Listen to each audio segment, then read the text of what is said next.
congratulations, Russell. You know, seriously, how do you make everything look so bloody effortless? I don't know, because it certainly doesn't feel that way at the time. You are outstanding in this, and I Cool, honestly, I've been telling everybody that for me, the humanity side of this movie has really gotten me, the stuff with the parents. I can't imagine that you didn't bring being a dad yourself into this role. Well, that was one of its main attractions, you know.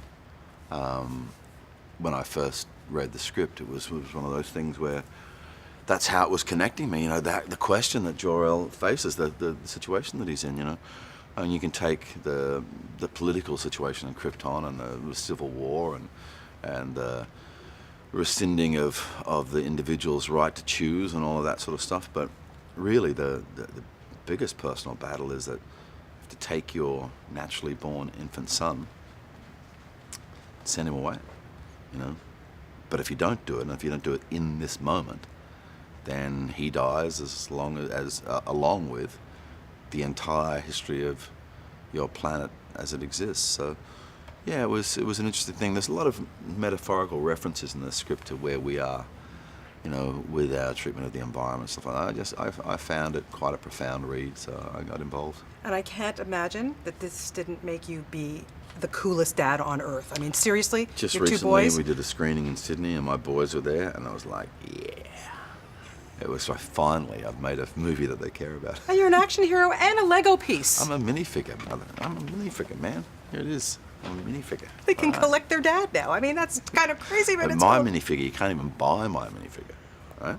Oh. You have to purchase X amount from the Lego store, and then it comes, so it's like a super special collectible. Oh, you very know? special. Yeah, mate. Henry Cavill, this is not your first encounter with the young man who you met on a set, you know, 12 years. It's crazy the way the world works, huh? Yeah. But what was it about him? Why did he embody the Man of Steel?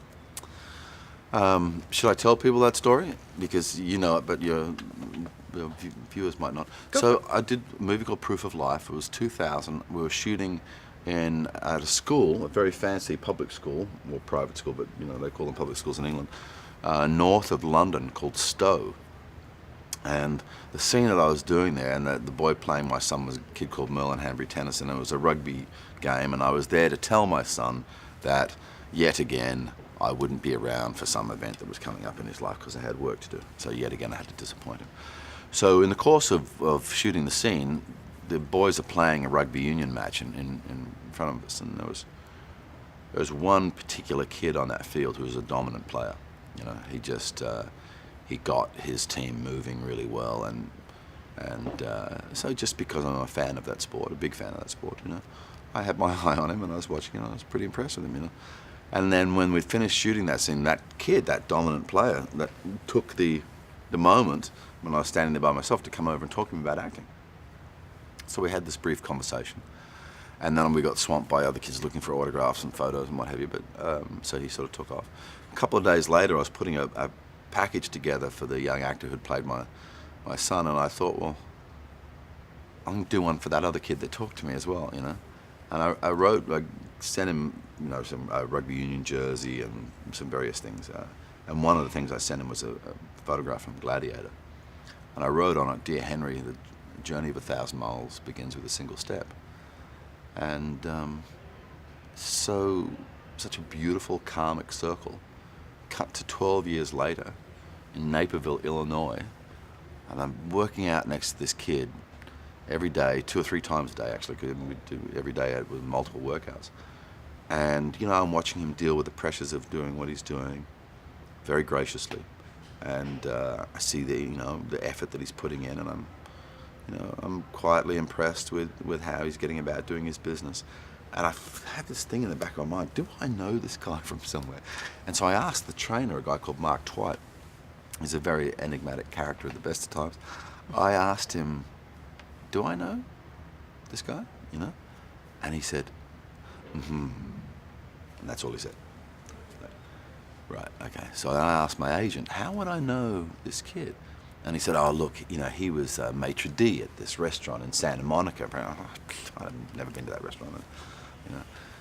one day we're just standing there, and it was a particularly difficult day. He'd been doing something on his side of the gym, and I'd been doing something on my side of the gym. We'd both had our asses kicked by our trainers, you know. And we were just having a little chat afterwards, you know, in pools of sweat, you know. And I said to him, "Do I know you?" And he goes, "Do you remember going to Stowe School?" I went, "Yeah." And he said, "Well, do you remember a kid who came up and talked to you?" And I said, "I do." I said, "You asked me about acting, right?" And he goes, "That kid asked me about acting." He goes, "Yes." And I said, "What did I say?" And he said, "Well, you get treated like shit, but they pay you pretty well." And I said, "That's exactly what I said." "Hello, Henry, how you doing?" So yeah, it was just one of those beautiful little karmic moments that this job affords you sometimes. You know what? He's spectacular in this, and you are so good in it. And just please keep him coming. You're doing such a good job. I can hardly wait to see your Noah. Oh my God. That's going to be interesting. People are pretty excited about that one. Yeah. Did you keep dry okay? Like, you probably have to be pretty wet for that one. It was just water torture, man, I tell you. It's one thing getting wet. And I know this is non-biblical, but we had 36 days where you're wet from like dawn until dark. You're wet, not a little bit wet. You're absolutely fucking soaked wet, you know? It drove me nuts. Actually drove me nuts, but I think that's going to be good for the movie. And I think you're going to be terrific in it. It's such a pleasure talking to you. Cheers, and best of luck with this. You're so good. You really are Cool. so good in it. Thank you. Thank you.